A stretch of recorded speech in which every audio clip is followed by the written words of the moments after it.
ફરી એકવાર નીકળી બળદગાડામાં જાન। 30 જેટલા શણગારાયેલા બળદગાડામાં સવાર થઈને જાનૈયા નીકળ્યા પુત્રવધૂને લેવા। લક્ઝરીઝ કારમાં સવાર થઈને જાન લઈને નીકળવાને બદલે જાન નીકળી છે બળદગાડામાં। અમરેલીના કરજાડા ગામના જયંતિ જાનગરિયાને પુત્રના લગ્ન પ્રસંગમાં કંઈક અનોખું કરવાની ઈચ્છા થઈ અને તેથી તેઓએ 60 વર્ષ પહેલા થતા લગ્નની જેમ બળદગાડામાં જાન કાઢી અને 30 જેટલા શણગારાયેલા ગાડા અને ઘોડાનો કાફલો નીકળ્યો રસ્તા ઉપર। કરજાડા ગામેથી જાન નીકળી અને પહોંચી નેસડી મુકામે તો બળદગાડામાં સવાર જાનૈયા, વરરાજા અને દુલ્હન સહિત સૌ કોઈના ચહેરા પર હતી ખુશી। કોઈ જોયું ન હોય જૂની પરંપરા આપણે માણીને અને લોકોને આનંદ આવે એવી ગામ લોકોને મારા મમ્મી પપ્પાને અને મારા સગા સંબંધીઓની બધાની ઈચ્છા હતી।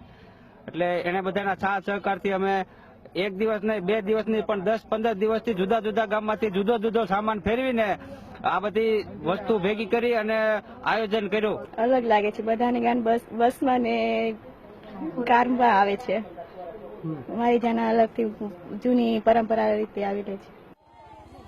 બળદગાડામાં પુત્રની જાનને લઈ જવાનો વિચાર તો કર્યો, પરંતુ વિચારને અમલ મૂકવામાં જયંતિ જાનગરિયાને ભારે જહેમત ઉઠાવવી પડી અને લગભગ 15 દિવસની મહેનત કરી અને જાન ગાડીઓમાં કાઢી અને વાયુ પ્રદૂષણ અને ધ્વનિ પ્રદૂષણ ન ફેલાય તે માટે વરઘોડામાં ફટાકડા ફોડવાના બદલે ફૂલો ઉડાડવામાં આવ્યા। જૂની પરંપરા છે ને ચાલુ કરીને એટલે સૌને વિચાર થાય અને બધા ગામ લોકોનો બહુ વિચાર હતો એટલે ગાડામાં જાન લઈ જઈ આ બધી અઠવાડિયા મહેનત કરતા હતા અને આ જૂની પરંપરા આખા ગામની ઈચ્છા થઈ અને ફટાકડા નથી ફોડવાના, બીજું કઈ નહીં, ફૂલથી ને ફૂલની પાકડીથી ગુલાબથી બધું કામ કરવાનું છે।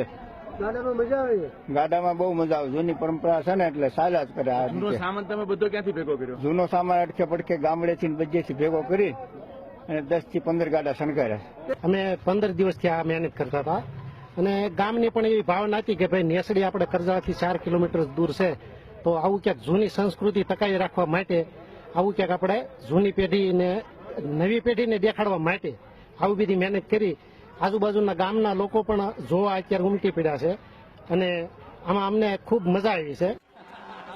જૂની પરંપરાને આગળ ધપાવવા બળદગાડામાં નીકળેલી જાનનો નજારો જોવા માટે ઉમટી પડ્યા હતા લોકોના ટોળા। તો 2 કલાક બાદ લગ્ન મુકામ નેસડી ખાતે પહોંચેલી જાનનું સ્વાગત પણ કરાયું પરંપરાગત ઢબે। ત્યારે પર્યાવરણને બચાવવા અને નવી પેઢીને સંસ્કૃતિ તેમજ પરંપરાની સમજણ આપવા માટે બળદગાડામાં નીકળેલી જાનનો વિચાર સાચા અર્થમાં સાર્થક થતા લોકોના હરખનો કોઈ પાર ન રહ્યો।